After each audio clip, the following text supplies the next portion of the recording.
for watching CMR Daily Buzz. It's Wednesday, March 23rd. I'm Nisha Allinger and thank you for joining us.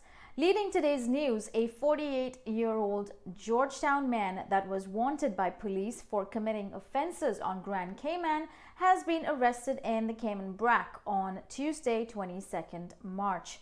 Alejandro Pearson was armed with a knife and resisted the arrest. Pearson and a police officer suffered minor injuries during the incident. Officers were able to disarm and arrested him on suspicion of theft and handling stolen goods. He has been transported to Grand Cayman and remains in custody as investigations continue. Wilson Mendoza is in the news again for blocking the right-of-way access against the court order. When questioned, he told the police he was building a wall. However, the cement blocks were placed on the road, blocking access and not on his property.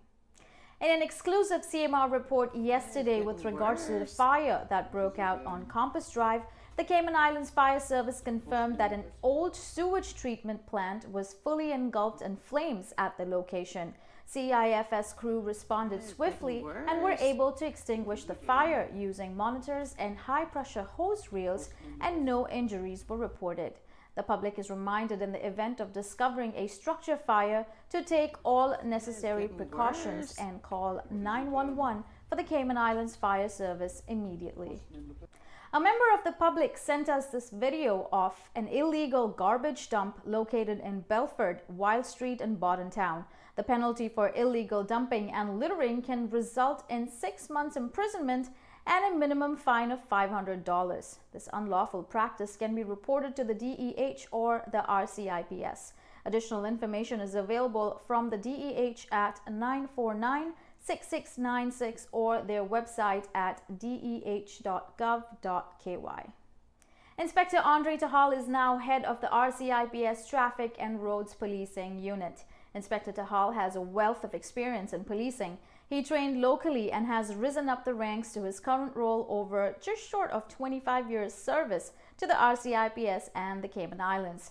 The RCIPS Senior Command Team said it looks forward to seeing the progress and wishes Inspector Tahal well on his new journey as head of the unit.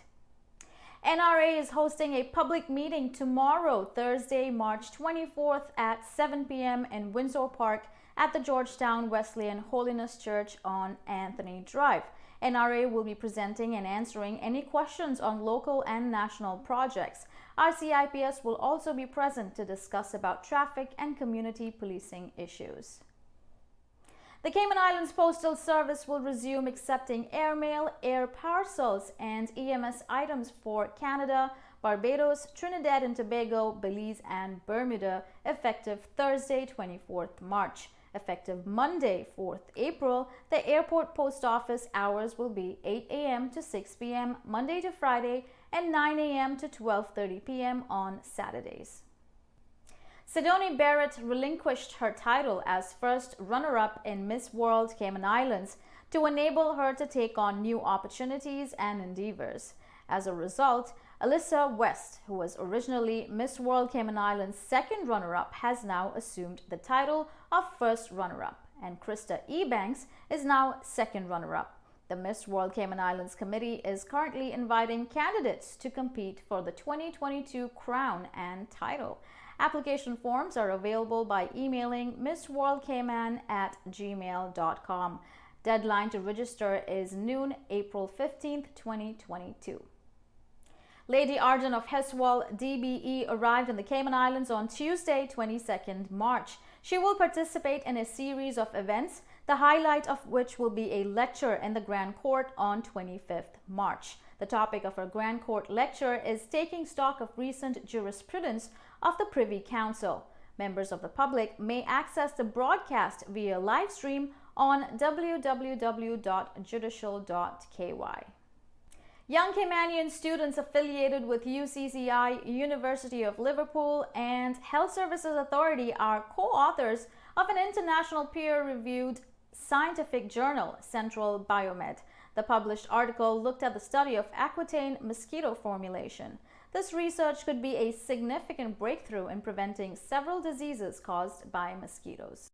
Over to Kevin Watler for updates on Cayman's evening weather. Good night, Cayman. I'm Kevin Watler, and this is your CMR weather update. It's brought to you by WG Charters. It won't cool down too much overnight. Temperatures will fall to the upper 70s. Wind southeast at 10 to 15 miles per hour. Skies start off clear, but some clouds will start to move on in. A cloudy day is expected tomorrow with occasional rain showers. Temperatures will rise to the mid-80s, and the winds will be southeast at 15 to 25 miles per hour. Sunrise is just before 6:30 tomorrow morning, and the sunset is just before 6:40 tomorrow evening. Speaking of tomorrow evening, winds will switch to the south at 10 to 15 miles per hour. The rain chance does go down at night with partly cloudy skies, but the rain chance then goes back up for Friday morning. Here are the tide changes for today. Boating conditions will be bumpy offshore until Thursday. Friday and Saturday, it looks like it will be nice, but then Sunday and the beginning of next week, it will get bumpy again. If you're looking for a boat charter, check out WG Charters. They offer private boat trips for a great price, and the CMR weather updates are brought to you by, of course, WG Charters. Have a wonderful night. In regional news today, the Jamaica Fraud Squad is investigating a job scam. According to local news reports, criminals are operating from behind bars, offering jobs to Jamaicans in a new company in the Cayman Islands.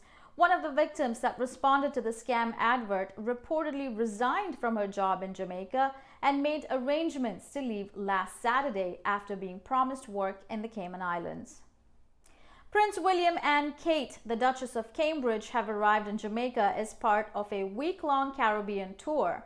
However, their visit sparked protests calling for apologies and reparations over slavery and historical mistreatment.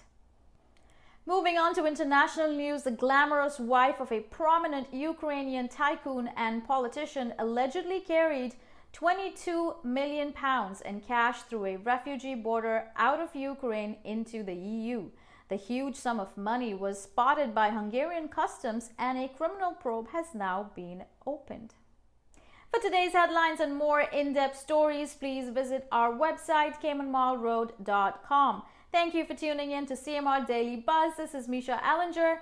Enjoy your evening and stay safe.